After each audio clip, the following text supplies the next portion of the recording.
ធ្លាប់តែមានពើគៀងកាយប្រឡែងរសៀលកងភ្នំបងយំម្នាក់ឯងកណ្ដាលកណ្ដែងនឹងដល់ជីវ៉ាស្រែធ្លាប់មានស្រីតែអូនមានថ្មីតាមចិត្តមីដា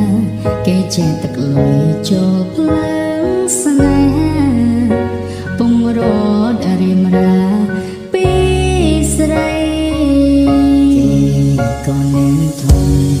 យល់សាពុនភ្នំបំរើរាជការ